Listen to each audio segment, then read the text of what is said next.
નમસ્તે વિદ્યાર્થી મિત્રો, આજે આપણે પાઠ્યપુસ્તકનો 10મો પાઠ ડાંગ વનો અને આ પાઠ ભણીશું. શીર્ષક છે ડાંગ વનો, એટલે કે ડાંગ જે આપણો જિલ્લો છે અને વનો એટલે વન, જંગલ, અરણ્ય.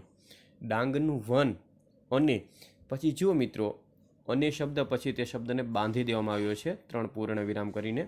એટલે અહીં લેખક કહેવા માંગે છે કે ડાંગનું વન અને ત્યાં બીજું ઘણું બધું જોવાલાયક જે સ્થળો છે, ત્યાંની જે સંસ્કૃતિ છે કે ત્યાંનું જે કાંઈ બધું છે પ્રકૃતિનું વર્ણન, તે બધું કહેવામાં આવ્યું છે. એટલે શીર્ષક આપેલું છે ડાંગ વનો અને, જેના કર્તા છે એટલે કે લેખક મહેન્દ્રસિંહ પરમાર, અને પાઠનો સાહિત્ય પ્રકાર છે નિબંધ, અને લેવામાં આવ્યો છે રખડુનો કાગળમાંથી. એટલે આ વિગતો ખાસ યાદ રાખજો, જોડકામાં પૂછાય છે.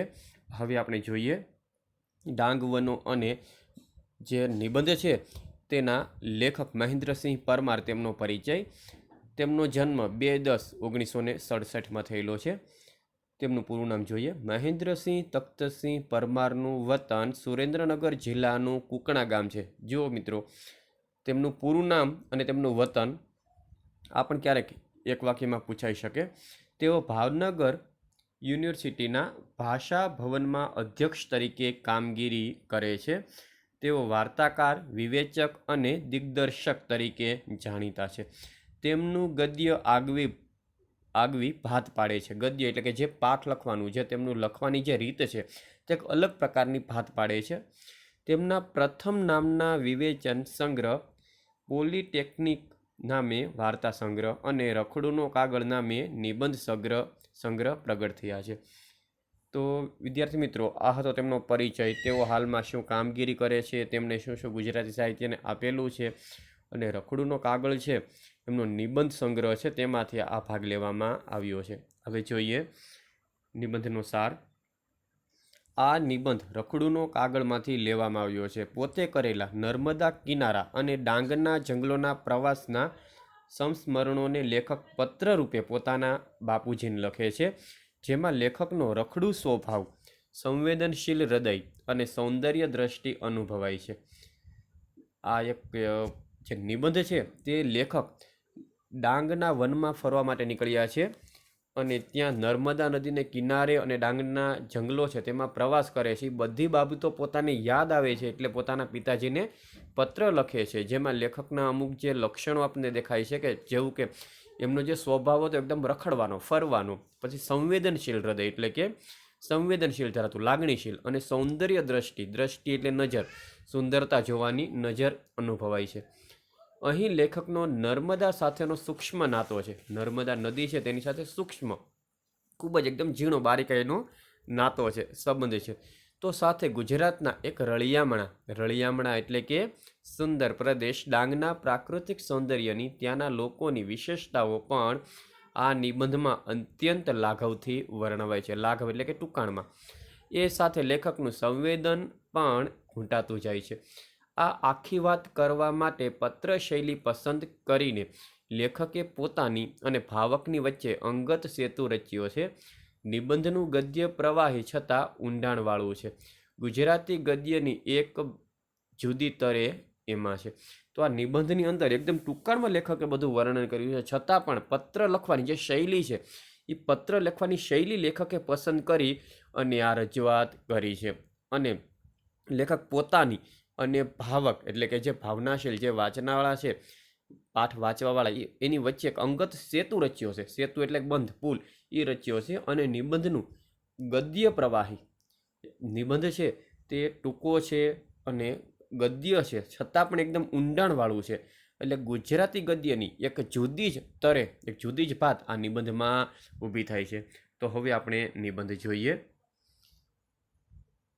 જો પત્ર લખે છે એટલે શરૂઆતમાં લખ્યું છે પ્રિય બાપુજી, અગાઉ અંકલેશ્વર અને આહવા ગયો ત્યારનો તમને લખવા ધારતો હતો. એ પછી ફરી એકવાર જઈ આવ્યો, લખ્યા વગર ન જ ચાલે એવું થઈ ગયું. એ અનુભવને પુનઃ સ્મૃત કરવાનો પ્રયત્ન કરું છું. લેખક શરૂઆત કરે છે કે પ્રિય એટલે કે વહાલા બાપુજી, અગાઉ એટલે પહેલા અંકલેશ્વર અને આહવા ગયો હતો. લેખક કહે છે કે પહેલાં પણ અંકલેશ્વર જે શહેર છે અને આહવા પણ એક શહેર છે ડાંગનું, ત્યાં ગયો હતો અને ત્યારથી હું તમને લખવા ધારતો હતો, એટલે કે ઈચ્છતો હતો, અને એ પછી પણ ફરી એકવાર ત્યાં જઈ આવ્યો. પણ હવે મને એવું થયું કે લખ્યા વગર ચાલે તેમ જ નથી, એટલે માટે થઈને આ જે અનુભવો થયા તે પુનઃસ્મૃત એટલે કે ફરીથી એને યાદ કરીને હું લખવાનો પ્રયત્ન કરું છું. હું જ્યારે ગયો હતો અને જે અનુભવો થયા તે અનુભવો ફરીથી યાદ કરી અને તમને લખવાનો હું પ્રયત્ન કરું છું. આહવા જતાં પહેલાં 3 દિવસ અંકલેશ્વર રોકાયો. જો વિદ્યાર્થી મિત્રો, એક વાક્યવાળો પ્રશ્ન ગમે ત્યાંથી પૂછાય કે લેખક આહવા જતા તેની પહેલાં ક્યાં રોકાય છે, તો અંકલેશ્વર. કેટલા દિવસ, તો 3 દિવસ. અંકલેશ્વર મને પ્રિય છે. લેખકને કયું શહેર સૌથી વધારે પ્રિય છે, પસંદ છે, તો અંકલેશ્વર. મિત્રો મજાકમાં એને ગંદકેશ્વર કહે છે. જો અને એવો પણ પ્રશ્ન પૂછાય કે લેખકના મિત્રો અંકલેશ્વરને કયા નામથી ઓળખે છે, તો ગંદકેશ્વર. ગંદકેશ્વર એટલે કે ખૂબ જ ગંદકીવાળું, એને કારણે તેને ગંદકેશ્વર કહે છે. એ કારખાનાઓમાંથી ઉભરાતું એશિયાનું બીજા નંબરનું ઔદ્યોગિક મથક. લેખક કહે છે કે ત્યાં એટલી બધી ગંદકી છે કે કારખાનાઓમાંથી ઉભરાતું, અને એશિયા ખંડનું, માત્ર ગુજરાતનું કે ભારતનું નહીં પણ એશિયા ખંડનું બીજા નંબરનું ઔદ્યોગિક મથક તમે જોઈ લો. સ્થળ પહેલા નંબરનું કયું છે એ આપણને ખબર નથી, પણ એશિયાનું બીજા નંબરનું ખરું એવું ઔદ્યોગિક એટલે કે ઉદ્યોગોને લગતું મથક એટલે સ્થળ છે. મારું પ્રિય સ્થળ છે. છતાં પણ લેખક જે ઉદ્ગારવાચક ચિહ્ન છે એટલે કર્યું છે કે છતાં પણ મારું તે પ્રિય સ્થળ છે. ઓહો વૈચિત્ર્યમ. અહીં વૈચિત્ર્યમ એટલે કેટલી વિચિત્રતા. અહીં વિચિત્રતા એટલા માટે થાય છે કે કારખાનાઓથી ઉભરાતું એકદમ એશિયાનું બીજા નંબરનું એકદમ ઔદ્યોગિક મથક છે, અને એના મિત્રો તેમને ગંદકેશ્વર તરીકે ઓળખે છે, છતાં પણ લેખકનું તે મનપસંદ સ્થળ છે. એટલે લેખક કહે છે કે કેટલી વિચિત્રતા છે. એની દુર્ગંધ સાથે એક ઘરોબો થઈ ગયેલો. અહીં દુર્ગંધ શબ્દ છે ને તે સમાસ બતાવે છે. દુ છે તે એનું વિશેષણ તરીકે કાર્ય કરે છે, એટલે કર્મધારય સમાસ થશે. દુ એટલે ખરાબ એવી ગંધ, કર્મધારય સમાસ થશે. અને દુર્ગંધ શબ્દ છે તેનો વિરોધી શબ્દ પણ આપણે ક્યારેક પૂછાય તો સુગંધ. અને ઘરોબો એટલે કે એકદમ નિકટતા, પરિવાર જેવી સંબંધ કે નિકટતા બતાવે, એકદમ ઘર જેવું લાગે, પરિવાર જેવું લાગે. એક શબ્દ સમૂહ પણ પૂછાય કે પરિવાર જેવો સંબંધ કે નિકટતા ધરાવે, તો ઘરોબો. કેળવાઈ ગયેલું. લેખક કહે છે કે એની જે દુર્ગંધતા હતી એ મારે ઘર જેવું થઈ ગયું હતું, અને હું ટેવાઈ ગયો હતો એના ઘરોબો સાથે, એકદમ કેળવાઈ ગયો હતો, મને ટેવ પડી ગઈ હતી. પણ સાચું કહું તો અહીંના ભરૂચી નાકાથી બોરભાઠા થઈને આગળ જતા આવતી ભેખડવતી નર્મદાને કારણે અંકલેશ્વર મારી પ્રિય જગ્યા છે. લેખક કહે છે કે હું સાચું કહું તો અહીંનું જે ભરૂચ એટલે કે ભરૂચ શહેરની વાત છે, અને નાકાથી, અહીં નાકું એટલે કે જ્યાં ઘણા રસ્તાઓ મળતા હોય તેવો સ્થળ, જ્યાં એક સાથે ઘણા બધા રસ્તાઓ મળતા હોય એને નાકું કહેવામાં આવે છે. એક શબ્દ સમૂહમાં પણ પૂછાય તો લેખક કહે છે કે હું સાચું કહું તો અહીંનું જે ભરૂચથી નાકાથી લઈ અને બોરભાઠા નામનું જે સ્થળ છે તે બોરભાઠા થઈને આગળ જતી આવતી ભેખડવતી. અહીં ભેખડવતી એટલે કે ભેખડથી યુક્ત એવી નદી, એકદમ ભેખડવાળી, ભેખડથી યુક્ત એવી નદી એટલે કઈ, નર્મદા. અને નર્મદાનો પણ ક્યારેક સમાસ પૂછાય તો નર્મ એટલે આનંદ અને દા એટલે આપનાર, જે આપણને આનંદ આપે છે, તો આનંદ આપનાર ઉપપદ સમાસ થશે. એ ભેખડવતી નર્મદાને કારણે અંકલેશ્વર મારી પ્રિય જગ્યા છે. એટલે એવું પણ પ્રશ્ન પૂછાય કે લેખકને અંકલેશ્વર શા માટે સૌથી પ્રિય જગ્યા છે, તો તમે આ જવાબ લખી શકો કે ભરૂચી નાકાથી બોરભાઠા થઈને આગળ જતા આવતી ભેખડવતી નર્મદાને કારણે અંકલેશ્વર લેખકની પ્રિય જગ્યા છે. અહીં ઊંચા સને બેસીને કેટલી વાર સૂર્યાસ્ત જોવાની મજા લૂંટી છે.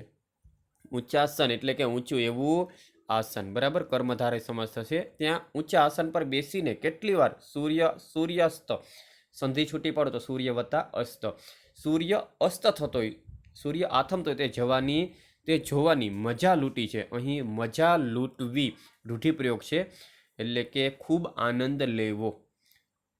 અસ્તાચળે પહોંચેલા સૂર્ય મહારાજ આ ક્ષિતિજ ઝળવતી નર્મદાની સપાટી પર છેક અમારા સુધી લાલ કાર્પેટ બિછાવી આપે. જો અસ્તાચળ એટલે કે સૂર્ય જેની પાછળ આથમે તે કાલ્પનિક પર્વત, એક શબ્દ સમૂહ પૂછાય કે સૂર્ય જેની પાછળ આથમે તે કાલ્પનિક પર્વત એટલે અસ્તાચળ, એ પર્વતની પાછળ પહોંચેલો સૂર્ય મહારાજ. અહીં સૂર્ય મહારાજ છે ને તે લોપ ચિહ્ન છે, જો મા પછી, એટલે સૂર્ય મહારાજ એવો શબ્દ થશે. સૂર્ય મહારાજ આ ક્ષિતિજ, ક્ષિતિજ એટલે આપણે બધાને ખબર છે કે જ્યાં ધરતી અને આકાશ એકબીજાને અડતા હોય તેવું જે આપણે જોઈ શકીએ, બરાબર, ધરતી અને આકાશનું મિલન થતું હોય તેવી જગ્યા, તેને ક્ષિતિજ કહેવામાં આવે છે. ક્ષિતિજ જળવતી નર્મદાની સપાટી પર છેક અમારા સુધી લાલ કાર્પેટ બિછાવ્યું. અહીં લાલ કાર્પેટ બિછાવવી તે પણ એક રૂઢિપ્રયોગ હોય, તો સ્વાગત કરવું, લાલ કાર્પેટ બિછાવવી એટલે સ્વાગત કરવું.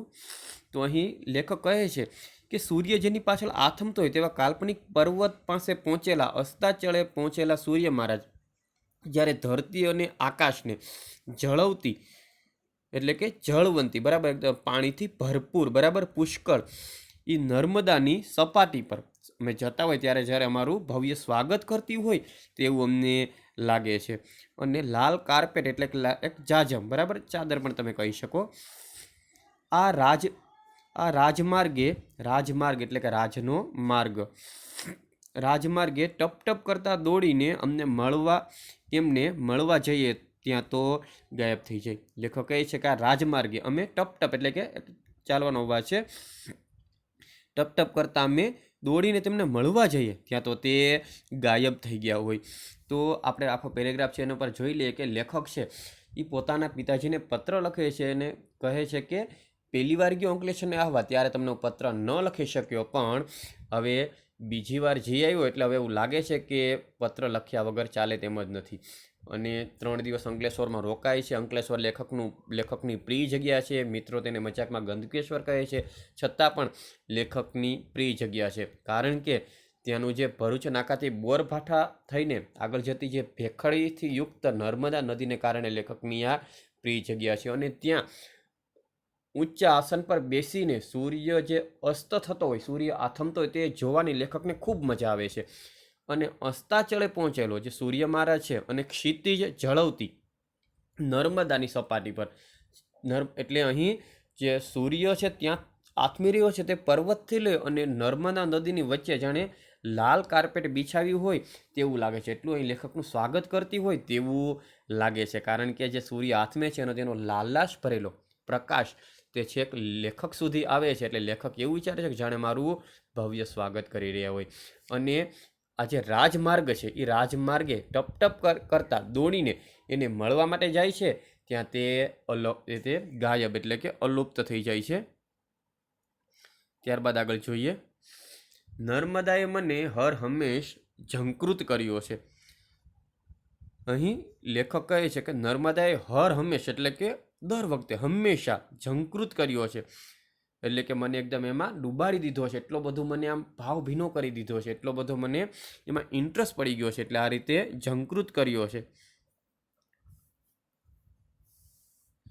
કોઈ પણ રૂપમાં એ નદી મને તાણી જાય છે. એ નદીનું જે રૂપ છે એ કોઈ પણ રીતે મને તાણી જાય છે. અને હા, નર્મદાએ મને હર હંમેશ ઝંકૃત કર્યો છે ક્યારેક ક્રિયા વિશેષણ તરીકે પૂછાય તો હર હંમેશ અને નિશ્ચયવાચક ક્રિયા બતાવે છે. તો નિશ્ચયવાચક કોઈ પણ રૂપમાં, એ નદી ગમે તે રૂપમાં, પછી ચોમાસામાં અતિશય પૂર આવેલું હોય કે ઉનાળામાં શાંત વહેતી હોય, તો કોઈ પણ રૂપમાં એ નદી લેખકને તાણી જાય છે. અહીં તાણી જવું એટલે કે એકદમ એનું મન ત્યાં પહોંચી જવું. આમ જમણી તરફ સામા પ્રવાહે, જો કે સામો પ્રવાહ તો કહેવાનો, ભરતીની અસર હોય તો છેક સુધી અમે શંકિત રહો કે શું નદીએ વહેણ બદલ્યું છે. અહીં શંકિત એટલે કે શંકાશીલ. લેખક કહે છે કે જમણી તરફ અમે એનો સામો પ્રવાહ આવતો હોય, પણ કાઉન્સમાં કહે છે કે સામો પ્રવાહ તો કહેવાનું, કારણ કે જ્યારે દરિયાની ભરતી આવતી હોય ને તો આપણે એ પણ એકદમ શંકાશીલ રહીએ કે નદી કઈ તરફ વહે છે, કારણ કે આ બાજુથી દરિયાની ભરતી આવતી હોય એટલે જાણીએ આપણી સાથે સાથે વહેતી હોય એવું લાગે છે.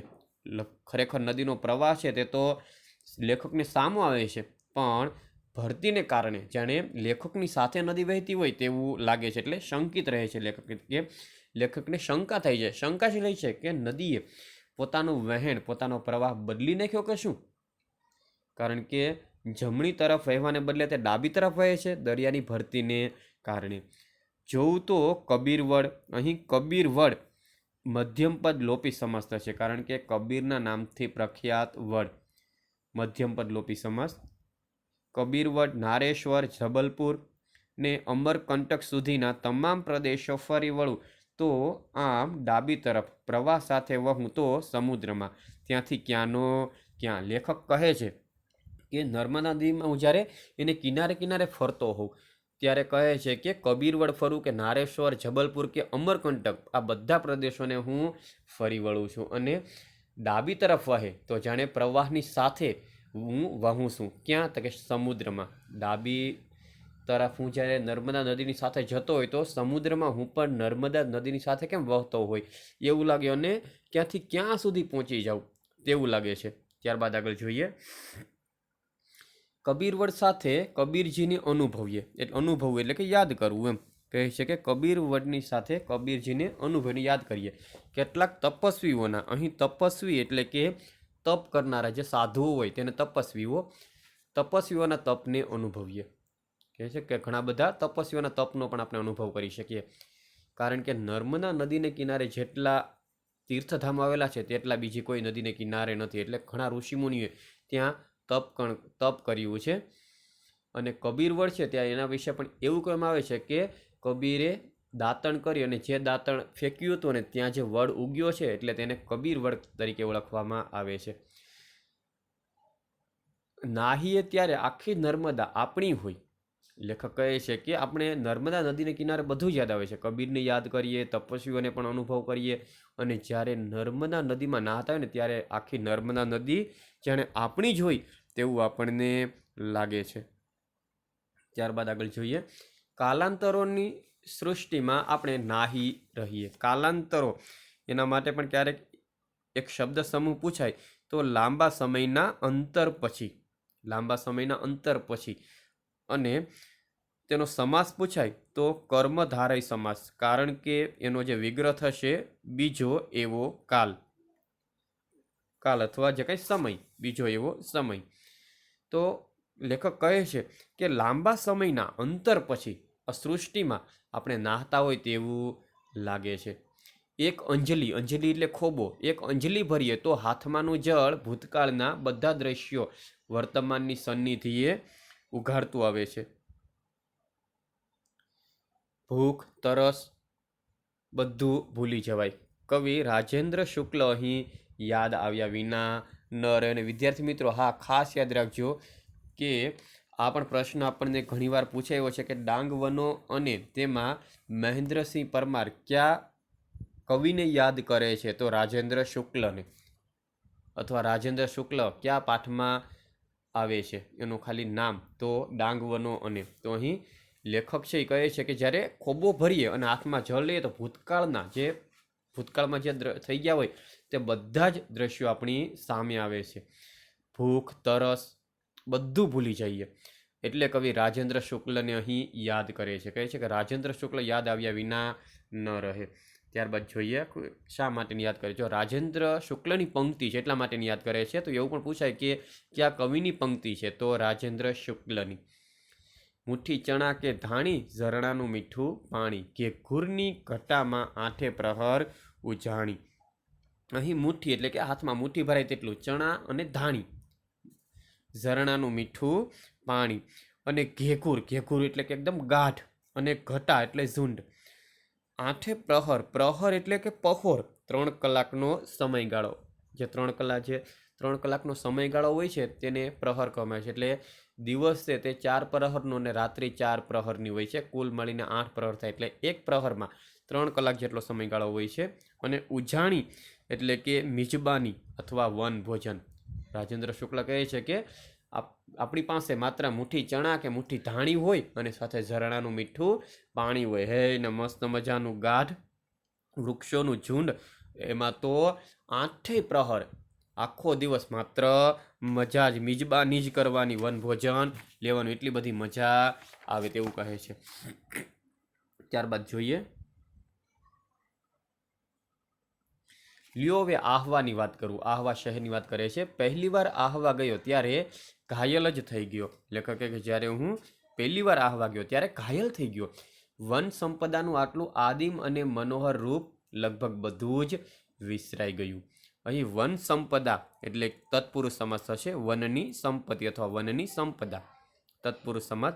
કહે છે કે પહેલી વાર ગયો ત્યારે તો એકદમ ઘાયલ થઈ ગયો આવા, કારણ કે અહીંયા વન સંપત્તિનું એટલું બધું મનોહર રૂપ, આદિમ એટલે કે પ્રારંભનું, જે શરૂઆતનું, પ્રારંભનું, મૂળનું, આવું મનોહર રૂપ જોઈને, મનોહર એટલે મનને હરનાર, ઉપપદ સમાસ થશે. મનોહર એટલે મનને હરનાર, નાર શબ્દ આવે એટલે ઉપપદ સમાસ.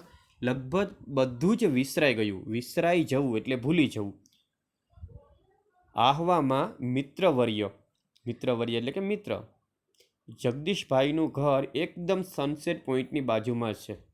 સન એટલે સૂર્ય અને સેટ એટલે આથમવું. જ્યાં સૂર્ય આથમે છે તે પોઈન્ટ, એની બાજુમાં કોનું ઘર છે? તો કે લેખકના મિત્ર જગદીશભાઈનું ઘર.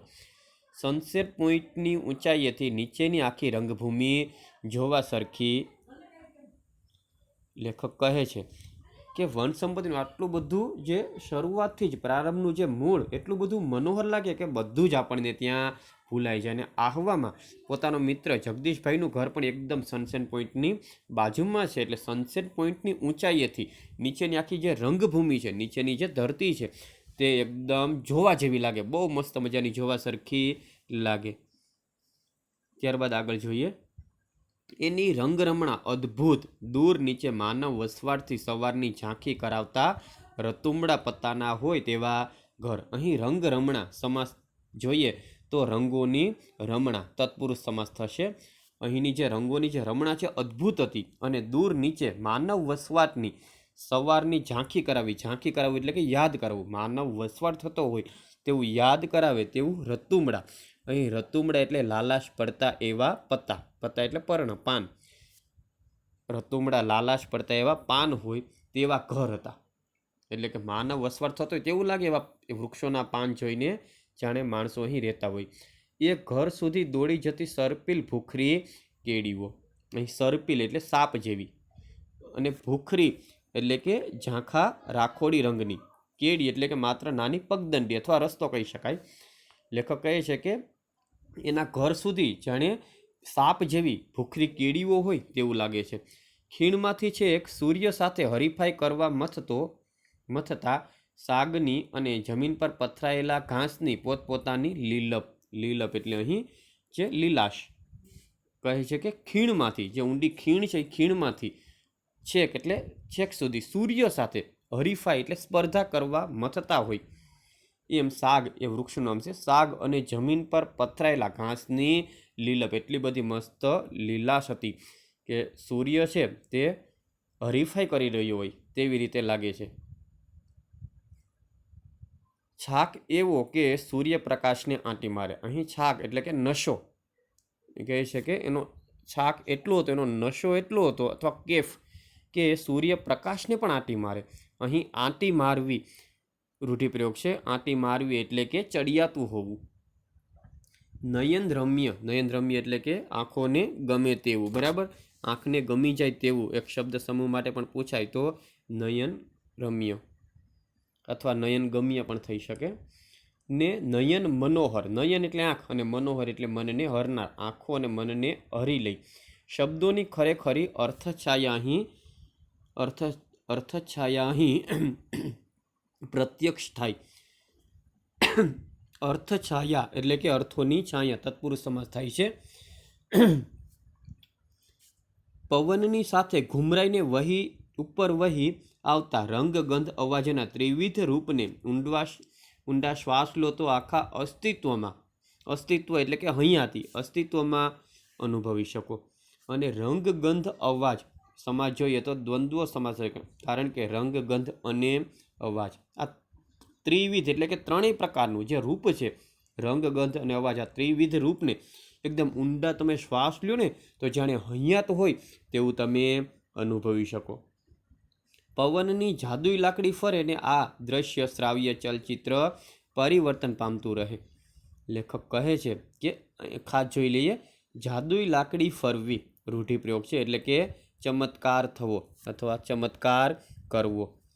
લેખક કહે છે કે પવન જાણે ચમત્કાર કરતો હોય તેવી રીતે જાદુઈ લાકડી ફરે છે, અને દ્રશ્ય શ્રાવ્ય સમાસ જોઈએ, દ્રશ્ય અને શ્રાવ્ય દ્વંદ્વ સમાસ થશે। ચલચિત્ર એટલે ચાલતું એવું ચિત્ર, જાણે ચાલતું એવું ચિત્ર હોય ચલચિત્ર, એ પરિવર્તન પામતું રહે, પવનની જાદુ લાકડી ફરતી હોય। અને દ્રશ્ય એટલે દેખાય, અને શ્રાવ્ય એટલે સાંભળવાનું, દેખાતું એને સંભળાતું હોય તેવું ચલચિત્ર માત્ર પરિવર્તન ફેરફાર થતું હોય તેવું લાગે આપણને। હમણાં જ પડી ગયેલા વરસાદે વળી આ રંગભૂમિનું સમીકરણ જ બદલી નાખ્યું છે। સમીકરણ બદલી નાખવું આ પણ રૂઢિપ્રયોગ છે, તો તેનો અર્થ થાય છે કે વાતાવરણમાં પરિવર્તન થવું। સમીકરણ જ બદલી નાખવું એટલે વાતાવરણમાં પરિવર્તન આવવું। લેખક કહે છે કે હમણાં જ વરસાદ બંધ થઈ ગયો, અને વરસાદ બંધ થવાને કારણે આ રંગભૂમિ છે એના વાતાવરણમાં પરિવર્તન આવી ગયું છે। રંગભૂમિ જે જમીન સૃષ્ટિ છે તેમાં પરિવર્તન આવી ગયું। તમે નજરે જુઓ તો વળી એનો જુદો જ સ્વાદ અનુભવો, કે તમે આ નજર જુઓ તો એનો એક સ્વાદ તમને જુદો જ લાગે। પણ આ જગ્યાએ બેસીને મને એક વિચિત્ર પણ મજાનો વિચાર આવ્યો। વિશ્વની કોઈ સ્પંદનશીલ ચેતનાને સ્પર્શે તેવી આ દુનિયાને જોઈને કોણ કેમ રિએક્ટ થાય। અહીં રિએક્ટ એટલે કે પ્રક્રિયા। લેખક કહે છે કે મને મસ્ત મજાનો વિચાર આવ્યો કે આ વિશ્વની એટલી બધી સ્પંદનશીલ, એટલી લાગણીવાળું, એટલું બધું આમ હૃદયને સ્પર્શે આવે તેવા દ્રશ્યો જોઈને આપણી ચેતનામાં પ્રક્રિયા થવા લાગે। એટલે આવી દુનિયાને જોઈને કોણ એકદમ રિએક્ટ ન થાય, કોણ રિએક્ટ થાય, પ્રક્રિયા કોને થાય એમ। પદાર્થ એક જ, એટલે કહે છે પદાર્થ એક જ છે, પણ એને ઝીલનાર પાત્રો કેવા નોખા નોખા, ને તોય હેમનું વળી હેમ। હેમ એટલે સોનું। લેખક કહે છે કે પદાર્થ એક જ છે, પણ એને ઝીલનારા પાત્રો કેવા નોખા નોખા। બધા વ્યક્તિ જે પ્રવાસમાં જતા હોય તો બધાની દ્રષ્ટિ જોવાની અલગ હોય। કોઈને અમુક દ્રશ્ય ખૂબ સારું લાગે, બીજાની સારું ન લાગે, તો કહે છે કે ઝીલનારા પાત્રો નોખા નોખા છે, જોનારા પાત્રો નોખા નોખા છે, તોય પણ એ તો સોનાનું સોનું જ છે। ત્યારબાદ આગળ જોઈએ। પછી તો દંડકારણ્યના જુદા જુદા રૂપ જોયા। અહીં દંડકારણ્ય એટલે કે રામ, લક્ષ્મણ અને સીતાજી જે વનમાં ગયા હતા એ દંડકારણ્યનો ઉલ્લેખ થાય છે કે દંડકારણ્યના જુદા જુદા રૂપ જોયા। મહાલનું ડાંગ, વઘાઈનું ડાંગ, સુબીર, વાસંદા, શિવઘાટ, સાપુતારા બધે દોડાદોડ કરી મૂકી। જુઓ લેખક છે તે થોડા રખડું સ્વભાવના છે, એટલે બધે એમને ફરી લીધું છે આ બધા સ્થળોએ, બધે દોડાદોડ કરી મૂકી। ક્યાંક ખૂબ ઊંચાઈએથી ઊંડે તો ક્યાંક એકદમ ઊંડાઈએથી ખૂબ ઊંચે ચંચળતાથી ભમી લીધું। ભમવું એટલે કે ફરવું। ખીણને રસ્તે રાત્રે નીકળ્યો તો સ્તબ્ધ થઈ ગયો। સ્તબ્ધ થઈ જવું એટલે કે આશ્ચર્યચકિત થઈ જવું। જે ખીણ હતો એના રસ્તેથી લેખક રાત્રે નીકળ્યો એકદમ આશ્ચર્યચકિત થઈ ગયા। ચોતરફ આગિયા, ચોતરફ એટલે કે ચારો તરફ, આગિયા જે હોય છે ને તે, જે પોતાની લાઇટ થોડી વાર ચાલુ કરે બંધ કરે એને આગિયા કહે છે, એટલે ચારો તરફ આગિયા હતા। સાગના ઝાડ રાતોરાત કોઈએ શણગારી લીધા। લેખક કહે છે કે જાણે સાગના જે વૃક્ષ હતા ઝાડ, એને રાતોરાત કોઈએ શણગારી લીધા હોય તેવું લાગે છે।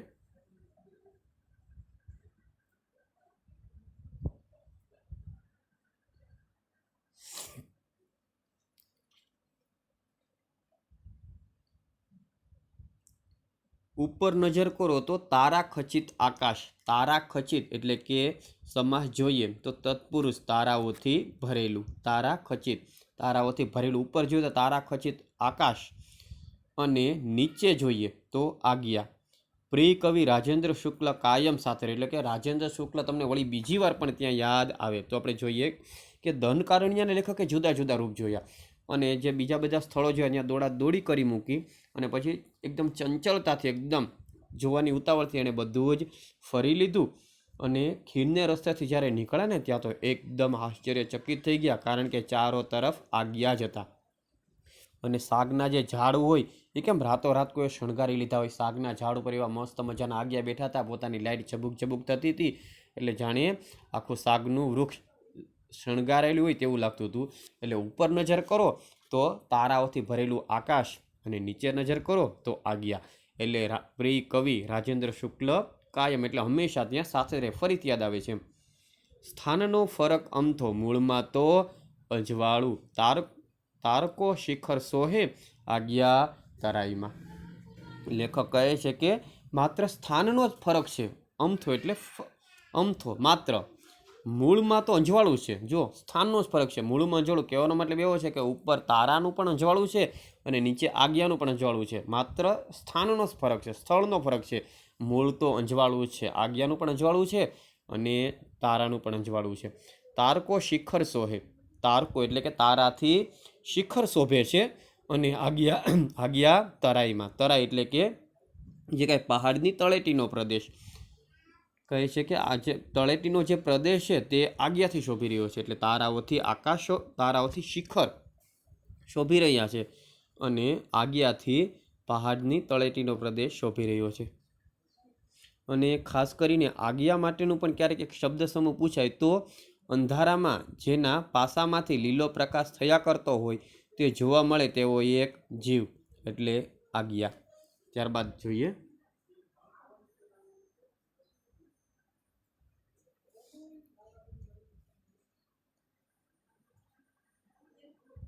તો વિદ્યાર્થી મિત્રો, આપણો જે પાઠ છે તે પાઠ આપણે અહીંયા સુધી રાખીશું. હવે આગળનો પાઠ છે તે આપણે આવતા લેક્ચરમાં પૂરો કરીશું. હવે તમને જે હોમવર્ક મળે તે બધાએ રબબુકમાં લખવાનું છે. ઓકે.